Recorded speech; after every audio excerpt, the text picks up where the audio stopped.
Juga untuk pemirsa televisi dakwah yang ikut merelay kajian ini dan juga radio-radio dakwah di seluruh penjuru tanah air. Kajian langsung live konsultasi syariah bersama guru kita, buya kita, Kiai Haji Al Ustaz Ahmad Zainuddin LC Al Banjari hafizahullah taala, yang alhamdulillah kita sudah terhubung bersama beliau langsung dari kediaman beliau di Komplek Pesantren Intan Ilmu atau Komplek Masjid Umar bin Khattab di Barito Kuala, di Banjarmasin, Kalimantan Selatan. Baik kaum muslimin dan muslimat rahimani wa rahimakumullah dimanapun Anda berada. Ya, seperti biasa untuk kajian kita di pagi hari ini kita akan mendengarkan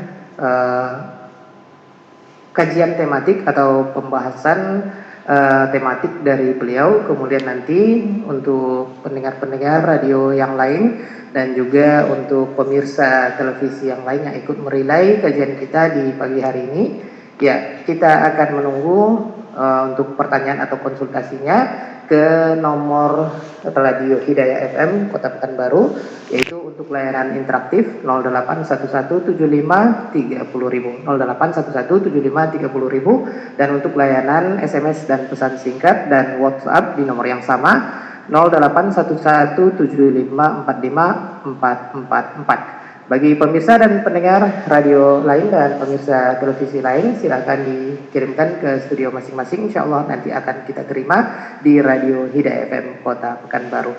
Baik, anak Abu Auni, kru Radio Hidayah FM terlebih dahulu akan menyapa guru kita, buya kita, Al Ustaz Ahmad Zainuddin LC Al Banjari hafizahullah taala. Assalamualaikum ya Ustazuna. Waalaikumsalam warahmatullahi wabarakatuh. Apa kabarnya Ustaz? Alhamdulillah baik, semoga seluruh para pendengar Radio Hidayah 103.4 FM Pekanbaru Riau dalam keadaan sehat walafiat. Amin, begitu juga dengan Ustaz dan keluarga dan kaum muslimin dan muslimat di sana. Amin. Dan kaum muslimin, inilah konsultasi syariah kita perdana ba'da Ramadan. Ya, ini adalah perjumpaan kita yang pertama bersama beliau di bulan Syawal ini. Baik, kita dengarkan dulu untuk kajian tematiknya. Kita dengarkan apa tema yang akan beliau bahas di Jumat pagi ini. Langsung saja kepada Al-Ustaz, falyatafadhal mashkura. Bismillahirrahmanirrahim.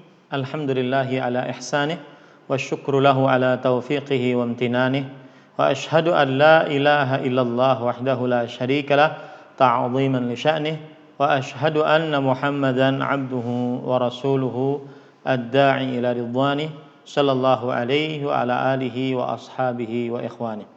Amma ba'du, alhamdulillah kita bersyukur pada Allah Subhanahu wa taala pada hari ini, hari yang paling mulia di dalam sepekan, hari Jumat 23 Syawal 1442 Hijriah, kita dimudahkan oleh Allah Subhanahu wa taala untuk duduk bersama kembali di dalam program konsultasi syariah bersama Radio Hidayah 103.4 FM Pekanbaru Riau. Salawat dan salam semoga selalu Allah berikan kepada Nabi kita Muhammad sallallahu alaihi wa ala alihi wasallam, pada keluarga beliau, para sahabat, serta orang-orang yang mengikuti beliau sampai hari kiamat kelak. Dengan nama-nama Allah yang husna dan sifat-sifatnya yang ulia, kita berdoa, Allahumma inna nas'aluka ilman nafi'an wa rizqan tayyiban wa amalan mutaqabbala. Wahai Allah, sesungguhnya kami memohon kepada Engkau ilmu yang bermanfaat, rezeki yang baik, dan amal yang diterima. Allahumma amin. Ahibati hafizakumullah, para pendengar Radio Hidayah 103.4 FM Pekanbaru Riau. Muqaddimah yang ingin kita pelajari dan ingin kita cermati sebelum kita berkonsultasi syariah adalah prinsip nabawi untuk, saya ulangi, prinsip nabawi agar selamat saat bermedia sosial. Prinsip nabawi agar selamat saat bermedia sosial. Para pendengar Radio Hidayah 103.4 FM Pekanbaru Riau, tidak diragukan lagi bahwasanya kita di zaman medsos, media sosial, yaitu seseorang bisa mengakses informasi secara mudah dan juga seseorang bisa menyebarkan informasi secara mudah.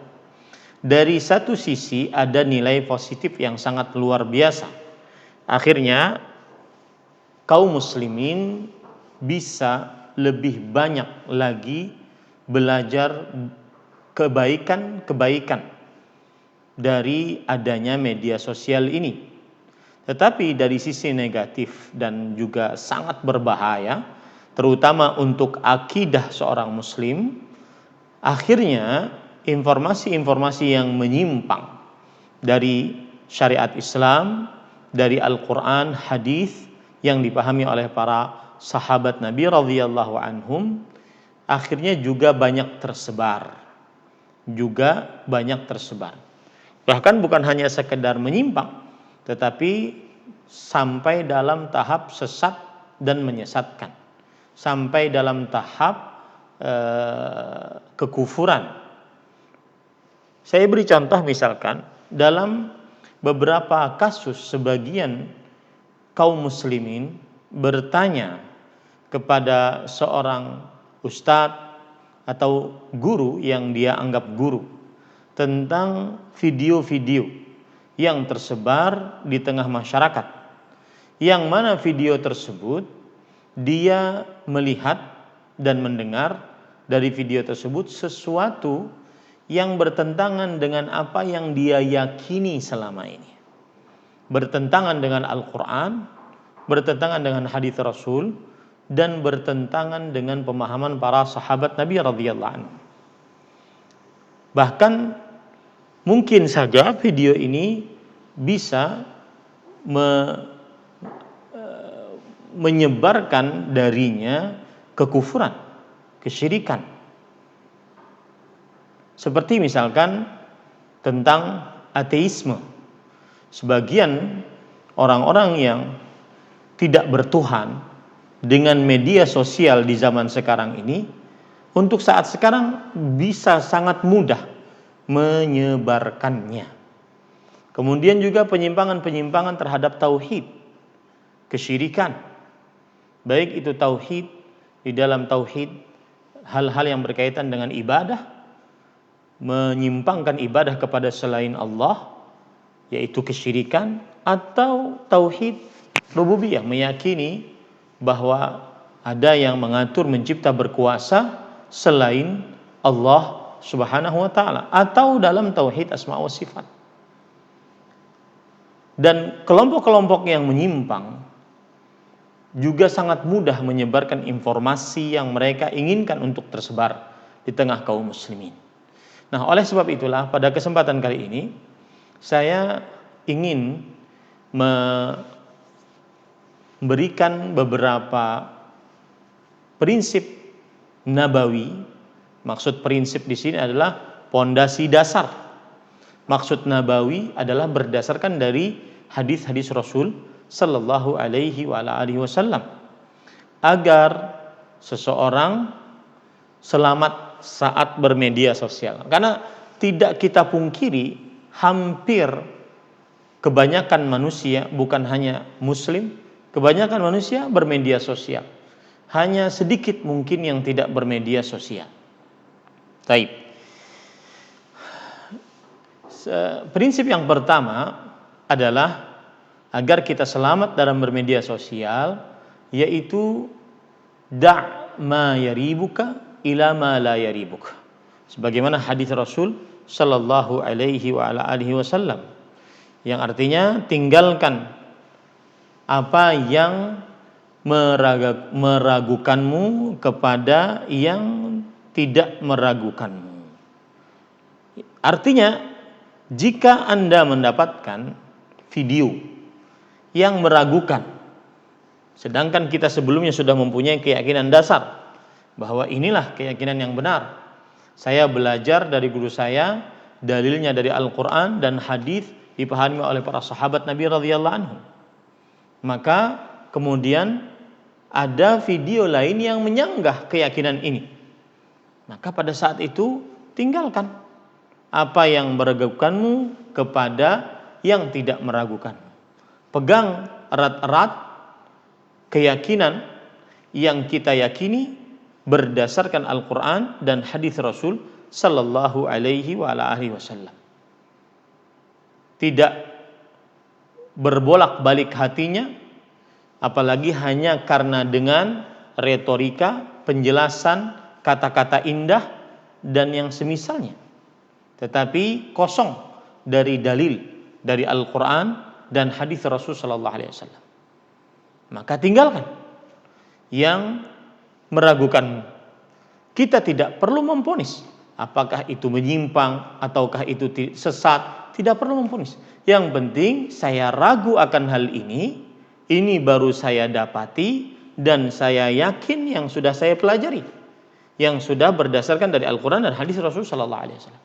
Dengan begitu, ya, kaum muslimin tidak akan mudah terombang-ambing dengan video-video yang tersebar yang menurut dia adalah perkara-perkara yang bertentangan dengan apa yang dia yakini selama ini. Tinggalkan yang meragukanmu kepada yang tidak meragukanmu. Ambil yang yakin. Tidak mesti semua syubhat atau hal-hal yang samar-samar, hal-hal yang meragukan dijawab. Tidak harus. Tinggalkan yang meragukanmu kepada sesuatu yang tidak meragukanmu. Hadis diriwayatkan oleh Imam Tirmidzi, Imam Ahmad, Imam Ibnu Hibban, Imam An-Nasai dari Al-Hasan bin Ali bin Abi Thalib radhiyallahu anhuma. Prinsip yang kedua yaitu Rasulullah sallallahu alaihi wasallam bersabda, min husni islamil mar'i tarkuhu ma la ya'ni. Kebaikan, termasuk kebaikan keislaman seseorang meninggalkan sesuatu yang tidak bermanfaat untuknya. Maka agar selamat saat bermedsos, selamat dari syubhat, selamat dari syahwat, syubhat yang bisa menghantarkan kepada kemaksiatan, bahkan kepada kesyirikan, kekufuran, maka tinggalkan. Ya, itu tanda kebaikan keislaman seseorang. Tidak semua harus kita tonton, tidak semua harus kita ketahui. Tinggalkan hal yang tidak bermanfaat untuk seseorang. Ini kita akhirnya selamat. Tidak ikut kambing ribut. Kambing ke sana, kita ikut juga ke sana. Kambing ke sana, kita ikut ke sana. Ya, tetaplah dengan prinsip yang sudah kita pelajari. Dengan keyakinan yang sudah kita pelajari. Asalkan keyakinan tersebut berdasarkan dari Al-Quran dan hadis Rasul sallallahu alaihi wasallam. Maka tinggalkan yang tidak bermanfaat, yang tidak bermanfaat untuk kita, tinggalkan. Jangan sampai kita toleh, kita tonton, kita ikuti, ya, yang tidak bermanfaat. Anda tahu tidak dikatakan pintar, Anda tidak tahu tidak dikatakan bodoh, tidak bermanfaat untuk kita, tinggalkan. Ini hadis riwayat Imam At-Tirmidzi dari sahabat Nabi Abu Hurairah radhiyallahu anhu. Ini adalah yang kedua, prinsip nabawi agar selamat dalam bermedia sosial. Kemudian prinsip yang ketiga adalah hadis Rasul sallallahu alaihi wasallam yang berbunyi, innallaha la yaqbidul ilma intiza'an min suduril ulama walakin biqabdil ulama hatta idza lam yubqi, atau dalam riwayat yang lain lam yubqi aliman atau lam yabqa alimun ittakhadhan nasu ru'usan juhala fasu'ilu fa'aftau bighairi ilm fadhallu wa adhallu. Yang artinya sesungguhnya Allah Subhanahu wa taala tidak mencabut ilmu dari hati para ulama secara tiba-tiba, tetapi dengan cara mewafatkan ulama-ulama tersebut. Sehingga jika tidak tersisa seorang alim pun, sehingga jika tidak menyisakan seorang alim pun, maka akhirnya orang-orang mengambil orang-orang bodoh dalam agama dijadikan sebagai panutan, tokoh agama. Akhirnya ditanya tentang agama, dia menjawab tanpa ilmu dan akhirnya sesat dan menyesatkan. Apa prinsipnya? Kalau begitu, prinsipnya adalah ambillah ilmu dari yang kita benar-benar tahu bahwasanya dia memang berilmu agama dengan ilmu agama yang benar. Kita tahu bahwasanya si fulan tokoh agama ini adalah ahli ilmu agama, bukan asal-asalan, bukan kaleng-kaleng gitu kata orang kebiasaannya. Ya. Dari mana kita tahu? Dari seorang yang kita yakini bahwasanya dia berilmu agama. Kita tanya dari orang ini, kita tanya dari ustadz ini, apakah bisa mengambil ilmu dari. Jadi tidak mengapa kita bertanya tentang ustadz fulan. Bolehkah kami mengambil ilmu dari ustadz fulan? Di manakah beliau belajar? Dan seterusnya. Tidak mengapa. Karena ini yang diwariskan oleh Nabi kepada para sahabatnya. Di antaranya Abdullah bin Umar radhiyallahu anhuma. Beliau mengatakan, dinuka dinuk fa innahu lahmuka wa damuk. Jagalah agamamu, jagalah agamamu, jagalah agamamu. Sesungguhnya agamamu adalah darah dagingmu. Bagaimana cara menjaga agama? Khudhu minal ladzina istaqamu wa la ta'khudhu minal ladzina ma'alu. Ambil dari orang-orang yang lurus dan jangan mengambil dari orang yang menyimpang. Lurus berdasarkan Al-Quran, hadis yang dipahami oleh para sahabat, para tabi'in, kemudian para tabi'ut tabi'in dan diikuti oleh para imam dengan baik.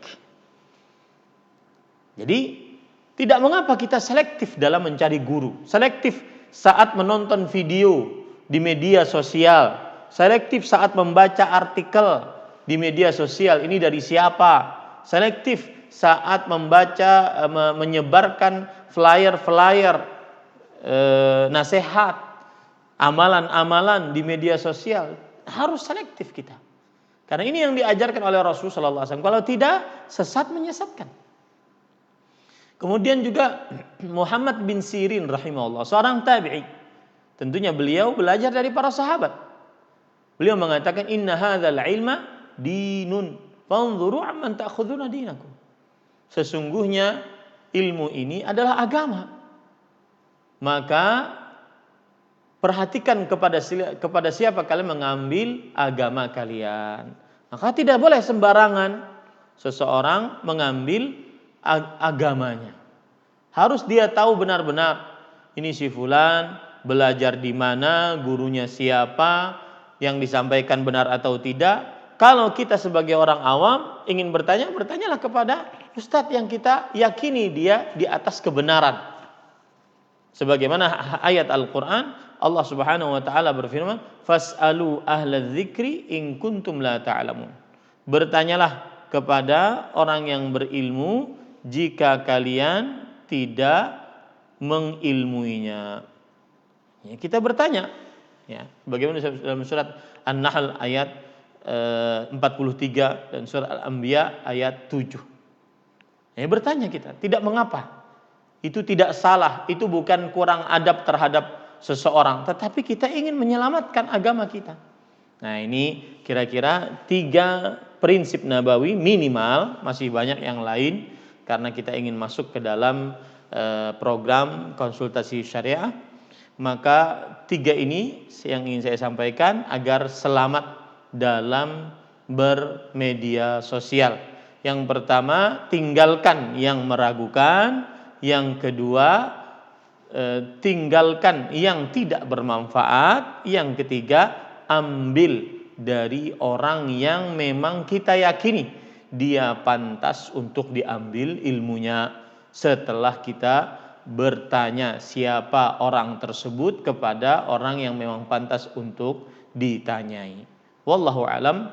Sallallahu Nabi Muhammad. Saya kembalikan acara kepada Abu Auni hafizahullahu taala. Nah, jazakallahu khairan Ustazuna atas materi dan nasihat di Jumat pagi ini. Ya, mengawali konsultasi syariah kita sudah beliau sampaikan ada 3 prinsip nabawiyah dalam bermedia sosial. Mudah-mudahan bisa kita amalkan dan kita selamat dalam bermedia sosial. Amin. Baik, di sini ada konsultasi dan pertanyaan yang sudah masuk ke meja siar kami. Kami awali dulu dari pendengar Radio Hidayah yang mengirimkan pertanyaan melalui layanan WhatsApp. Ya, pertanyaan yang pertama, Bismillah.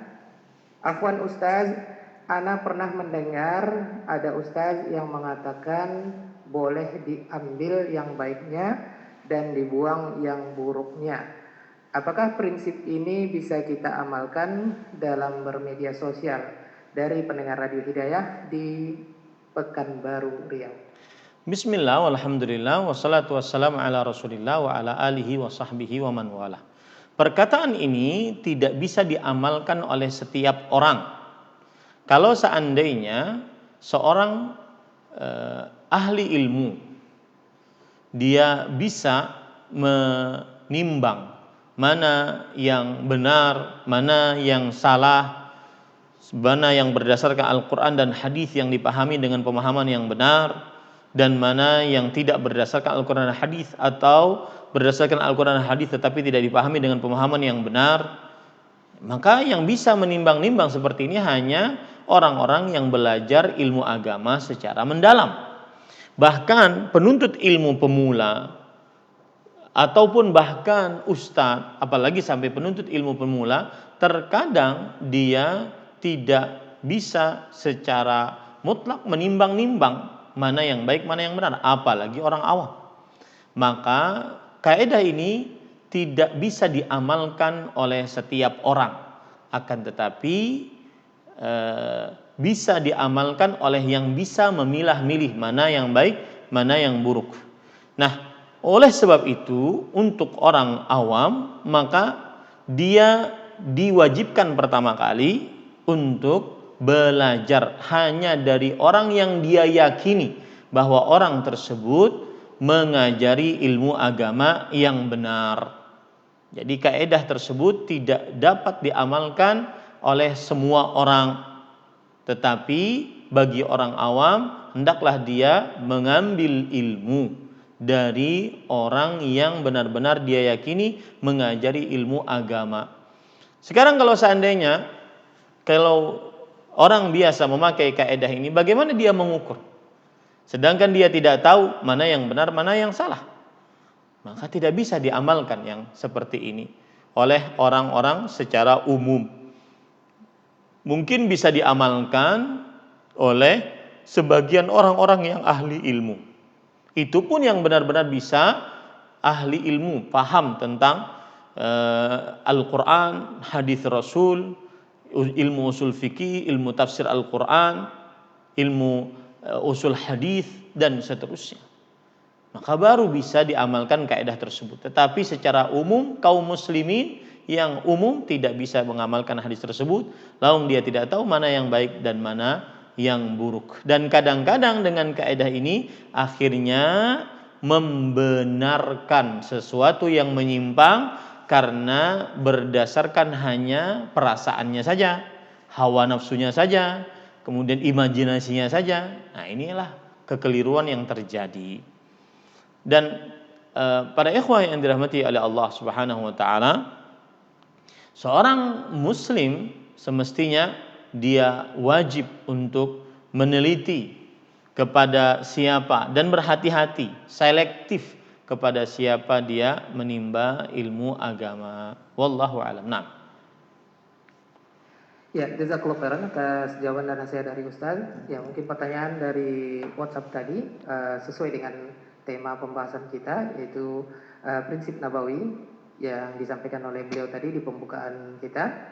Baik, ya, bagi yang terlambat silakan diputar nanti kajian rekamannya. Ada 3 prinsip tadi yang beliau sampaikan. Kita beralih ke pertanyaan layanan interaktif. Sudah ada yang tersambung di ujung telepon. Silakan. Assalamualaikum. Waalaikumsalam warahmatullahi wabarakatuh. Halo, assalamualaikum. Waalaikumsalam. Waalaikumsalam warahmatullahi wabarakatuh. Silahkan Pak. Warahmatullahi wabarakatuh. Silakan Bapak. Dengan siapa di mana Bapak? Dengan Pak Amin di Bantinang Riau. Silakan Bapak Amin. Assalamualaikum Pak Ustadz. Waalaikumsalam warahmatullahi wabarakatuh. Di masa pandemi sekarang ini ada perintah belajar daring memakai alat-alat dari media sosial. Lalu orang tuanya, sedangkan anaknya baru SD, sedangkan yang membuat Android itu mengatakan manusia yang bisa memakai Android ini adalah dari umur 12 tahun. Dari umur 6 sampai 12 tahun belum bisa. Jadi orang tuanya membelikan dia handphone untuk belajar di rumah. Bagaimana nasihat Ustaz terhadap orang tua? Apakah perlu dikawal anak-anak untuk belajar atau dibiarkan saja? Kemudian pertanyaan yang kedua Ustaz, ini keluar dari tema kita. Sebagaimana kita tahu bahwa Rasulullah mengisyaratkan kalau orang meninggal cepat dimakamkan. Karena kalau dia orang baik, supaya dia mencapai kebaikan. Kalau dia orang tidak baik, supaya kita terhindar daripada tidak baiknya itu. Yang saya tanyakan, berapa jarak antara dia meninggal dengan yang dimakamkan itu? Karena di kampung kami ada orang meninggal jam 3 sore dikuburkan menjelang malam. Sehingga kami tidak sempat melayat Ustaz. Dan tidak sempat menyolatkan dan memandikan. Itu aja Ustaz, syukran kasiran barakallahu fiik. Assalamualaikum warahmatullahi wabarakatuh. Waalaikumsalam warahmatullahi wabarakatuh. Bismillah, alhamdulillah, wassalatu wassalamu ala Rasulillah. Jazakumullahu khairan kepada Bapak yang bertanya. Amma ba'du, untuk permasalahan anak-anak SD yang otomatis mereka kalau seandainya kelas 1 berarti umur 7 tahun, kelas 6 berarti baru umur 12 tahun. Sedangkan pihak Androidnya sendiri tidak memperbolehkan seorang anak untuk memegang HP ataupun yang berkaitan dengan gawai Android kecuali ketika lebih dari 12 tahun. Nah, ini bagaimana? Ini yang pertama adalah kita memang tidak bisa terlepas pada saat pandemi seperti ini pembelajaran secara online ataupun secara daring dari jarak jauh. Maka caranya adalah orang tua harus benar-benar ikut andil dan benar-benar mengatur pemegangan handphone atau gawai kepada anak-anak kita. Tidak memakai handphone tersebut selalu atau tidak memberikan handphone tersebut selalu kepada anak-anak kita. Jadi ada waktu-waktunya. Seperti misalkan saya beri contoh, anak-anak saat sekarang ini setelah Ramadan mereka melakukan penilaian akhir sekolah. Maka atau penilaian akhir semester maksud saya. Maka ketika ada soal-soal dari pihak sekolah, pada saat itu saja mereka boleh memegang handphone. Dan yang dilakukan dengan handphone tersebut adalah mengerjakan soal-soal penilaian akhir semester saja. Tidak membuka media sosial sama sekali. Apalagi sampai memiliki akun media sosial. Saya tidak menasehatkan para orang tua yang anak-anaknya masih di bawah umur 13 tahun untuk memiliki akun media sosial. Karena sangat berbahaya bagi anak-anak untuk memiliki akun media sosial dan dia tidak bisa membatasi informasi mana saja yang pantas dia konsumsi, dia lihat, dia dengar, dia maknai di dalam kehidupan dia. Beberapa waktu yang lalu Kementerian Kesehatan mengatakan bahwasanya perokok aktif dari umur anak kurang dari 10 tahun itu sangat banyak, terutama di negeri kita. Maka ini salah satu penyebabnya adalah media sosial. Media sosial, dia menyerap informasi dari media sosial sehingga bisa dia laksanakan apa yang dia serap tersebut dalam kehidupan nyatanya. Itu tidak bisa kita pungkiri. Maka di sini peran orang tua sangat-sangat. Saya nasihatkan kepada orang tua, jangan sibuk dengan handphone sendiri, sedangkan anakmu rusak dengan handphone yang kamu berikan. Jangan sibuk dengan handphone sendiri, sedangkan anakmu kamu rusak dengan handphone yang kamu berikan. Ya, maka hati-hati. Jangankan anak-anak yang umum, yang sekolahnya di sekolah umum, yang nilai pendidikan agamanya, komposisi pendidikan agamanya sangat sedikit. Yang dari pesantren saja terkadang kalau sudah liburan, maka orang tuanya dengan mudah-mudahnya memberikan gawai kepada anak-anaknya. Baik untuk anak tersebut bermain game online, apalagi sampai bermedsos, apalagi sampai main aplikasi-aplikasi yang di dalamnya melakukan dosa kepada Allah Subhanahu wa taala. Maka pada saat itu peran orang tua sangat-sangat diperlukan. Harus aktif menjaga gawai yang dia berikan kepada anak-anaknya. Jangan bermudah-mudah. Jangan bermudah-mudah. Kemudian dan harus selalu ingat bahwasanya anak tersebut akan dimintai pertanggungjawaban oleh Allah Subhanahu wa taala. Rasul sallallahu alaihi wasallam bersabda, kullukum ra'in wa kullukum mas'ulun an ra'iyatih. Setiap dari kalian pemimpin dan setiap dari kalian penanggung jawab atas yang dipimpinnya. Ar-rajulu ra'in ala ahli baitihi wa huwa mas'ulun anhum. Seorang lelaki, suami atau bapak, pemimpin di tengah rumah tangganya dan dia penanggung jawab di hadapan Allah atas mereka. Maka hati-hati nih para orang tua. Saya punya santri, Pak.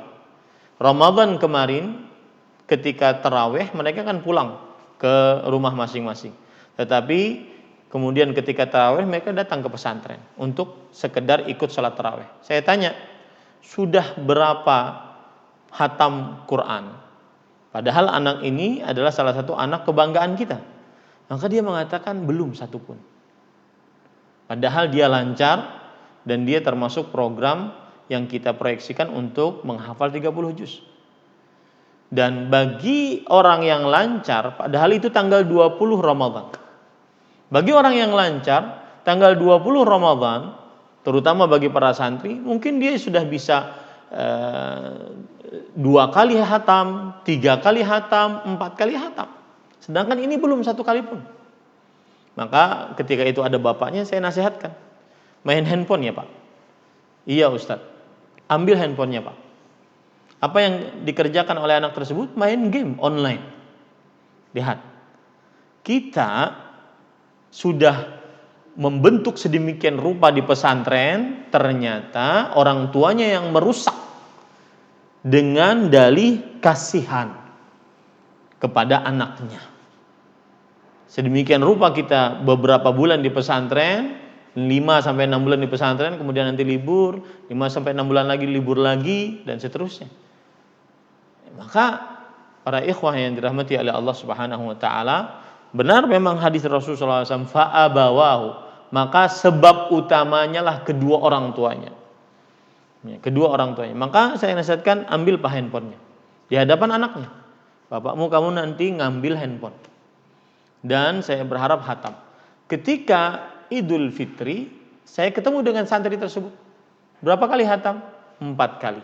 Dia bisa lakukan itu di 10 hari terakhir bulan Ramadan. Lihat, siapa yang keliru di sini? Siapa yang memanjakan di sini? Orang tuanya. Anak itu bagaikan kertas putih Kita mau coret-coret bagaimanapun. Anak itu bagaikan adonan. Kita letakkan, kita bentuk bagaimanapun. Dia diperintah. Terutama anak-anak yang belum lulus SMA. Dia diperintah dan kita sulit untuk berharap kedewasaannya. Diperintah, dibuat peraturan, dan diwajibkan untuk mengikuti peraturan tersebut untuk kebaikannya. Begitu caranya. Nah, kemudian yang kedua, permasalahan tadi, hadis riwayat Imam Bukhari dan Muslim dari Abu Hurairah radhiyallahu anhu, Rasul sallallahu alaihi wasallam bersabda, "Asri'u bil janazah fa in taku salihatan fa khairun tuqaddimunaha ilai wa in taku siwa dzalika fa syarrun tad'unahu an riqabikum." Bersegeralah kalian mengurus jenazah. Dari mulai dimandikan, dikafani, disolati sampai dikuburkan. Bersegera.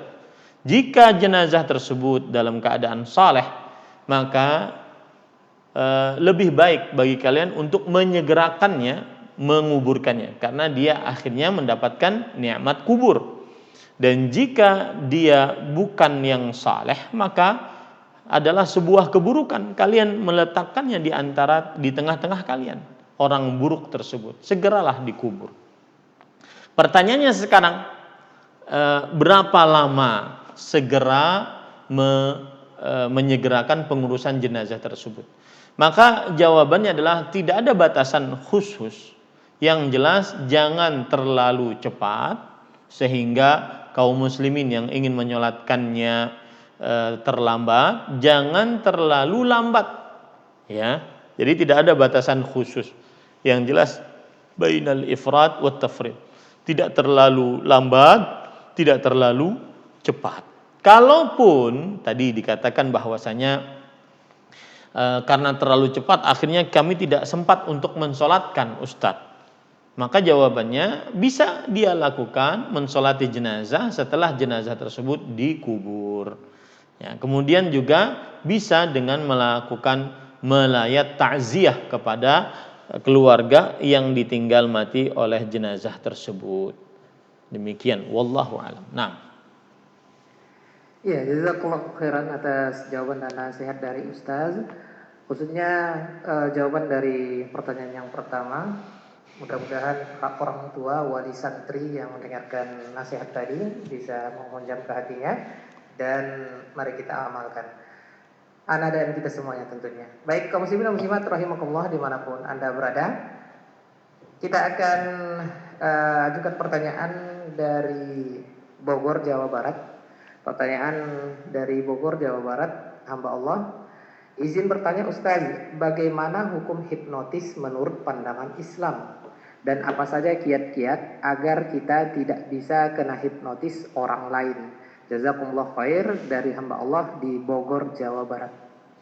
Bismillah, alhamdulillah, wassalatu wassalamu ala rasulillah wa ala alihi wa sahbihi ajma'in. Kalau berbicara tentang hipnotis itu adalah dalam keadaan hipnosis. Jadi sebenarnya yang perbuatannya adalah hipnosis perbuatannya. Jadi kalau misalkan ada orang memberikan sugesti kepada orang lain, berarti dia sudah berbuat hipnosis kepada orang tersebut. Dan orang yang terkena hipnosis sehingga dia dalam keadaan hipnosis, maka dia disebut dengan hipnotis. Jadi perbuatannya disebut dengan hipnosis, orang yang terkena hipnosis disebut dengan hipnotis. Nah, hipnosis itu apa? Keadaan seperti tidur karena sugesti. Yang pada taraf permulaan orang itu berada di bawah pengaruh orang yang memberikan sugestinya. Tetapi pada tahap berikutnya dia menjadi tidak sadar sama sekali. Ini yang disebut dengan hipnosis. Orangnya yang terkena hipnosis, hipnotis. Paham ya? Nah, sekarang pertanyaannya, apa hukum melakukan hipnosis? Maka jawabannya adalah apabila tidak ada kaitannya dengan minta bantuan kepada jin, kemudian untuk sebuah kebaikan dan maslahat yang dicapai, maka perbuatan tersebut diperbolehkan. Ya, apabila tidak ada hubungannya dengan jin, kemudian untuk sebuah kebaikan atau maslahat yang ingin digapai dan tidak ada cara yang lain, maka pada saat itu dia diperbolehkan untuk digunakan.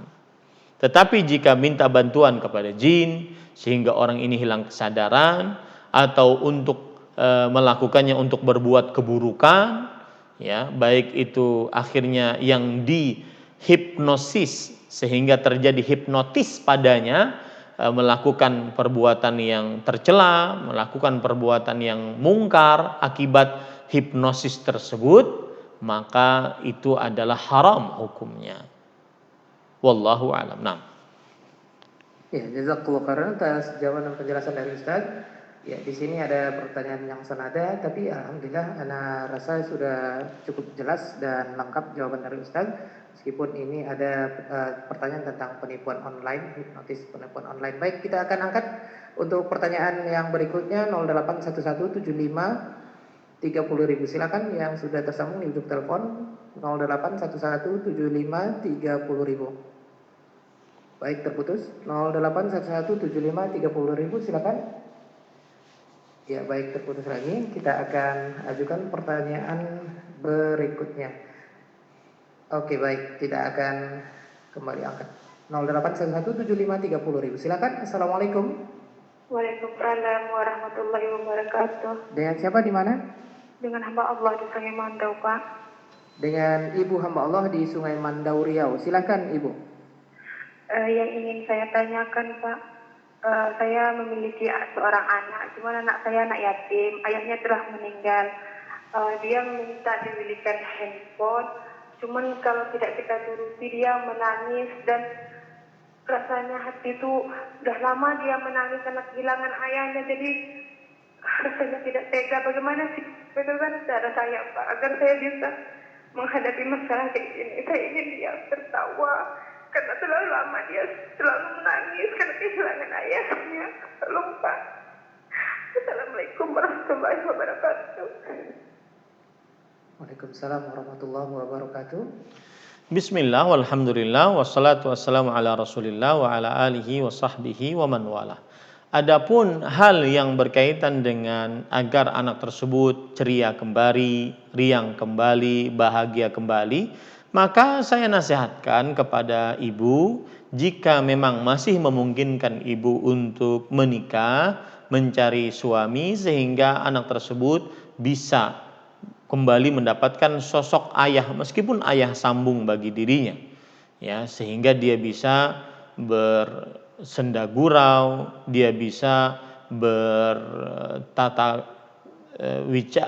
berbicara dengan sosok ayahnya di dalam rumah. Saya nasihatkan ibu untuk menikah kembali, mencari lelaki yang saleh, yang bisa menafkahi dan juga bisa mengurus rumah tangga dengan baik. Dan mudah-mudahan ibu mendapatkan suami yang demikian. Adapun untuk handphone bagi sang anak, maka jika memang ibu sanggup untuk membelikan dan anak tersebut memiliki keperluan dengan gawai atau handphone, maka dibelikan, terutama dalam keadaan pandemi COVID-19 yang masih belajar secara daring dari jarak jauh. Karena kadang-kadang sang anak memerlukan, jika memang hanya cukup dengan gawai yang dimiliki oleh ibunya, maka sudah cukup, ya, sehingga anak tersebut tidak bisa leluasa untuk memegang handphone sehingga dia main media sosial, nonton sembarangan, mendengar sembarangan, ya, karena ini sangat-sangat berbahaya bagi generasi muda kita kalau seandainya orang tuanya masa bodoh asal-asalan dengan apa yang dipegang, dilihat, didengar oleh sang anak. Wallahu a'lam. Nah. Iya, jazakallahu khairan atas jawaban dan nasihatnya, Ustaz. Ya, pertanyaan tadi dari Ibu hamba Allah di Sungai Mandau Riau tentang anak yatimnya. Baik, kita lanjutkan untuk pertanyaan berikutnya yang sudah antri. Silakan. Baik, kita akan angkat untuk pertanyaan dari layanan pesan singkat atau WhatsApp. Baik, di sini ada pertanyaan dari pesan singkat, Ustaz. Pertanyaan tidak ada nama dan alamatnya, Ana bacakan. Bismillah, Ustaz, Ana batal puasa 14 hari di bulan Ramadan. Kemudian Ana qadha di bulan Syawal. Dan Ana perkirakan beberapa hari qadha karena takutnya di akhir Syawal akan datang lagi haidnya. Kemudian setelah 10 qadha, Ana puasa Syawal 6 hari, tapi pada hari ke-6 menjelang maghrib haidnya datang. Yang Ana takutkan nanti Ana tadi bisa puasa satu hari itu karena masuk bulan baru.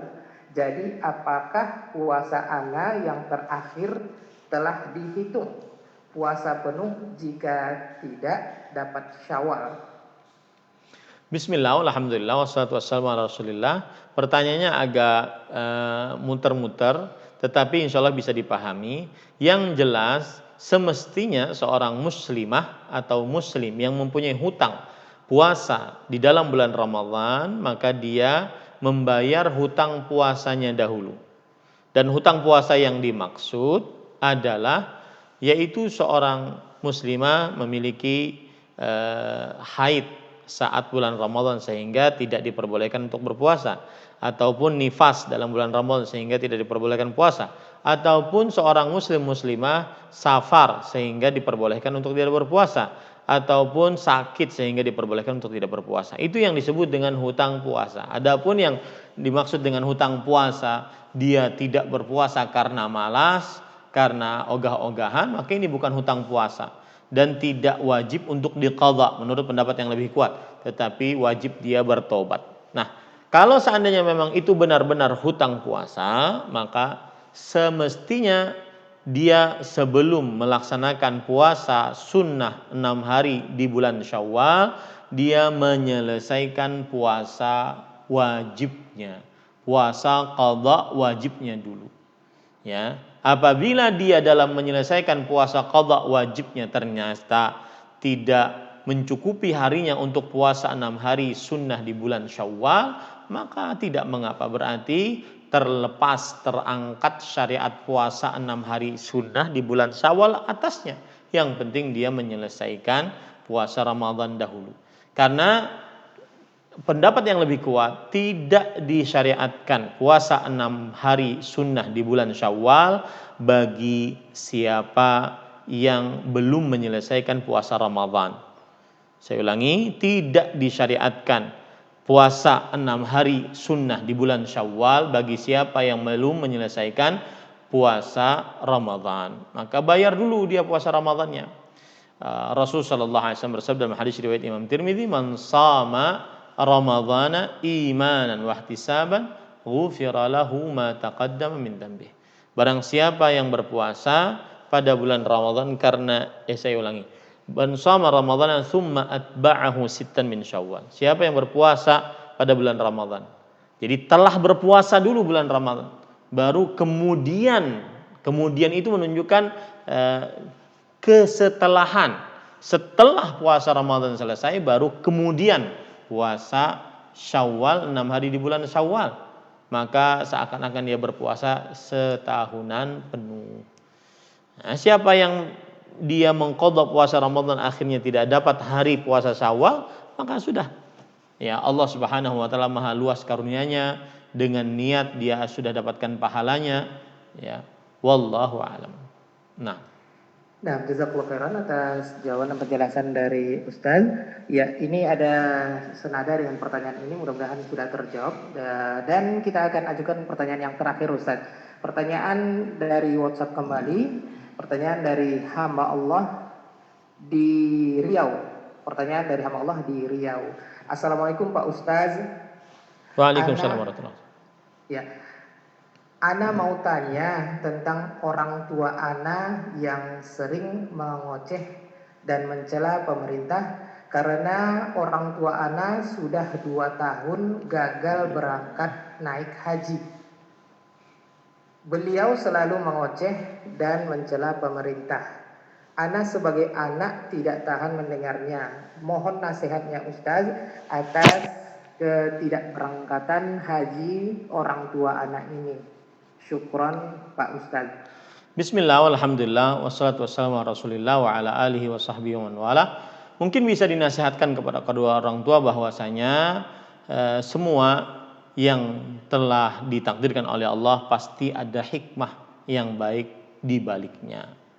Semua yang telah ditakdirkan oleh Allah pasti ada hikmah yang baik di baliknya. Maka apabila memang belum ditakdirkan pada tahun ini dan saya mendengar belum melihat secara jelas juga keputusan, saya mendengar sekilas begitu di media sosial bahwa memang haji tahun ini ditiadakan, Allahu a'lam kebenarannya atau tidak.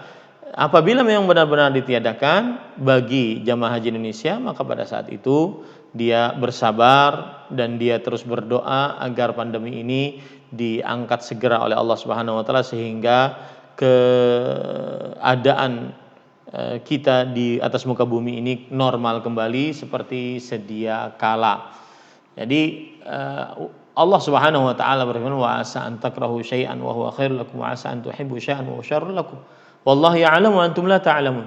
Mungkin kalian membenci sesuatu padahal dia baik bagi kalian, atau mungkin kalian menyukai sesuatu padahal dia buruk bagi kalian. Allah yang lebih mengetahui dan kalian tidak mengetahuinya. Allah yang lebih mengetahui dan kalian tidak mengetahuinya. Maka pada saat itu seorang anak memberikan semangat kepada orang tuanya untuk bersabar atas apa yang Allah Subhanahu wa taala takdirkan. Adapun masalah mencela pemerintah, maka tidak usah disinggung akan hal itu, kita cukup untuk menenangkan orang tua kita agar bersabar dan mengambil hikmah dari semua yang terjadi atas takdir Allah Subhanahu wa taala. Wallahu alam. Nah. Ya, jazakallahu khairan atas nasihat kepada kita semuanya sebagai anak yang mungkin memiliki orang tua yang seperti yang ditanyakan penanya terakhir tadi, dan itu adalah pertanyaan yang terakhir. Kini kita dengarkan kitab atau nasihat tambahan di penutup perjumpaan konsultasi syariah kita ini. Kepada Ustaz, tafadhol masykur. Bismillah, walhamdulillah, wassalatu wassalamu ala rasulillah wa ala alihi wa sahbihi wa man walah. Nasihat masih berkaitan dengan apa yang saya sebutkan di awal konsultasi syariah, yaitu prinsip nabawi dalam agar selamat bermedia sosial, yaitu nasihatnya adalah cara menghadapi perkara-perkara yang samar-samar di dalam terutama perkara akidah. Caranya adalah kembalikan kepada yang yakin. Jika ada yang mengatakan semua agama sama, kembalikan kepada yang yakin bahwa hanya agama Islam yang diridhai oleh Allah. Inna dina indallahil Islam. Jika mengatakan bahwa semua agama itu sama dan semua agama bisa mengabdi hanya kepada Allah dan nabinya berbeda-beda, maka kita kembalikan kepada Al-Quran yang yakin, yaitu bahwa Rasulullah Sallallahu Alaihi Wasallam adalah seorang Rasul yang diutus untuk alam semesta. Setelah beliau diutus untuk alam semesta, maka seluruh umat manusia wajib mengikuti ajaran beliau. Yang tidak mengikuti maka diancam neraka. Ini yang yakin. Jadi jangan bingung, dan tidak semua harus kita jawab dari syubhat-syubhat tersebut. Kembalikan kepada yang yakin apabila mendapati perkara-perkara syubhat. Contoh misalkan sebagian orang masih tidak percaya, bahkan merendahkan, menghinakan kaum muslimin yang mengajarkan tentang bahwa cara mentauhidkan Allah Subhanahu wa taala dengan 3 cara atau dengan 2 cara, yaitu meyakini Allah satu-satunya yang paling berhak untuk diibadahi, disebut dengan tauhidul uluhiyah, dan yang kedua meyakini bahwa Allah satu-satunya yang mempunyai kekuatan, kekuasaan dan pengaturan, yang disebut dengan tauhid rububiyah, dan meyakini bahwa Allah satu-satunya yang memiliki nama-nama yang husna, sifat-sifat yang mulia. Maka ini keyakinan berdasarkan dari Al-Quran. Bahkan Al-Quran surat yang pertama, Al-Fatihah. Bismillahirrahmanirrahim. Alhamdulillahirabbil alamin.